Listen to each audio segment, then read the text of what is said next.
Kemarin ada sebuah pertanyaan cukup menarik dari salah satu subscriber saya. Dia berkomentar gini, Bang, saya udah nggak kecanduan PMO lagi, tapi sekarang saya punya problem kecanduan rokok gitu ya.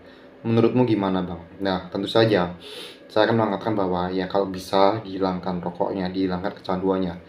Dan tapi sebenarnya disclaimer, saya itu nggak pernah ngerasain kecanduan rokok ya. Saya pernah ngerokok tapi nggak sampai kecanduan kayak social smoker doang. Problem saya mungkin hanya pada kecanduan PMO ya dulu itu.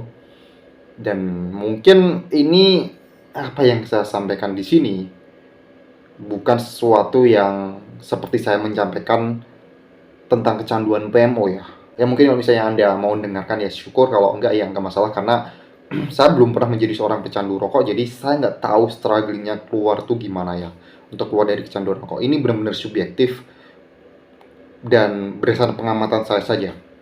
Nah, saya akan mengatakan bahwa kalau misalnya kamu itu udah bisa keluar dari kecanduan PMO, udah bisa keluar dari kecanduan pornografi, masturbasi, menurut saya kamu itu akan sangat jauh lebih mudah untuk bisa keluar dari kecanduan rokok. Kenapa saya bisa bilang gitu?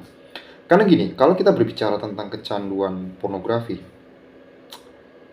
apa sih biaya yang dikeluarkan untuk bisa kecanduan pornografi?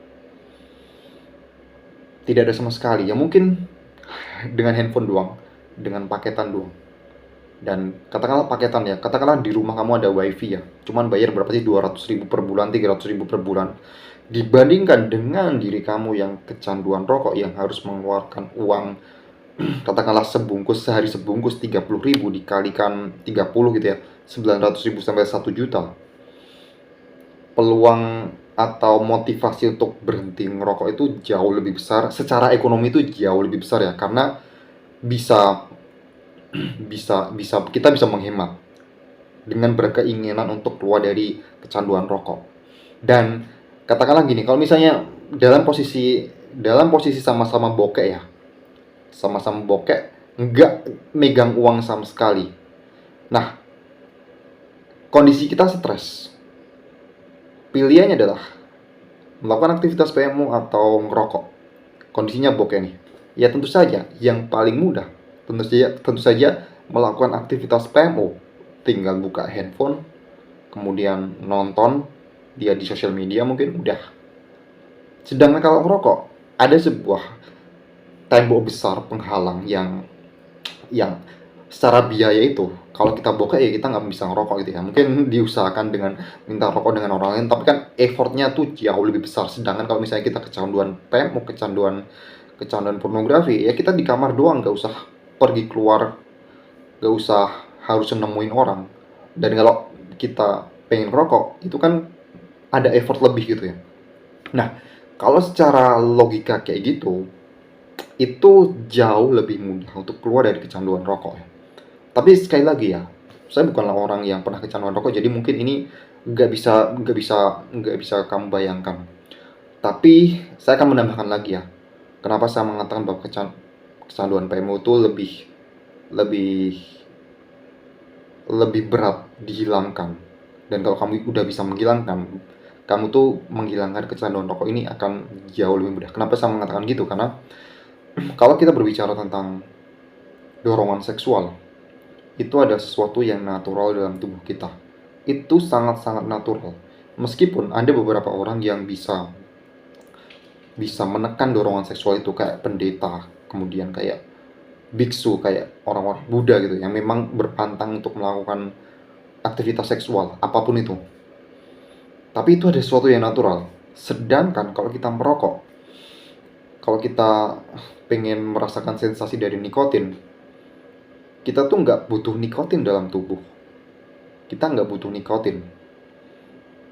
Dan kita bisa hidup tanpa nikotin. Maksudnya tanpa asupan nikotin itu kita masih bisa hidup gitu ya. Sedangkan kalau dorongan seksual bagi sebagian besar orang itu akan membuat cemas, membuat kita tuh kebingungan itu. Dan effortnya untuk menghilangkan kecanduan PMO ini lebih besar dibandingkan dengan kita menghilangkan kecanduan yang sebenarnya tubuh kita itu tidak butuh gitu. Nah, sama halnya dengan banyak orang yang mengatakan bahwa loh, kalau kecanduan kalau rokok berbahaya, Seharusnya gula itu juga berbahaya ya. Gula itu bikin diabetes, bikin bikin penyakit kanker juga. Tapi yang harus kamu pahami adalah tubuh kita tuh masih butuh gula.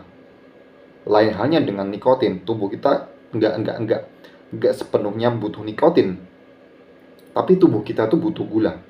Tinggal bagaimana cara kita tuh untuk membatasi asupan gulanya. Nah, kalau nikotin kita tidak begitu butuh dan is okay. Itu seharusnya lebih lebih mudah dibandingkan dengan menghilangkan kecanduan gula, bahkan atau kecanduan pornografi tadi, kecanduan PMO.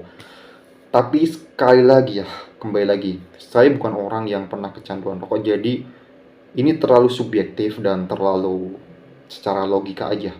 Tapi mungkin kalau misalnya Anda jadi bisa mikir, oh iya bener juga kayak gitu ya. Ya saya sangat bersyukur ya, apa yang saya sampaikan bisa mengubah lifestyle Anda, bisa mengubah keputusan yang udah Anda lakukan di sini. Jadi ya, jangan ditelan mentah-mentah apa yang saya sampaikan, tapi kalau misalnya udah bisa membuat diri kamu tuh jadi kayak mikir, oh betul juga. Saya sangat bersyukur dan terima kasih sebelumnya udah bertanya ya. Mungkin itu saja yang bisa saya sampaikan di video kali ini. Silahkan klik link yang ada di deskripsi kalau misalnya Anda pengen keluar dari kecanduan PMO. Saya udah bikin produk, 7 produk dalam satu pembelian. Ada ebook, ada habit tracker, kemudian ada grup WhatsApp, kemudian ada lagi relapse prevention plan, ada 3 ebook yang dalam paketan tersebut. Jadi itu lengkap dan harganya cuma 97.000. Kamu juga bisa mendapatkan akses untuk bisa konsultasi dengan diri saya melalui email. Klik link yang ada di deskripsi dan sampai jumpa di video berikutnya.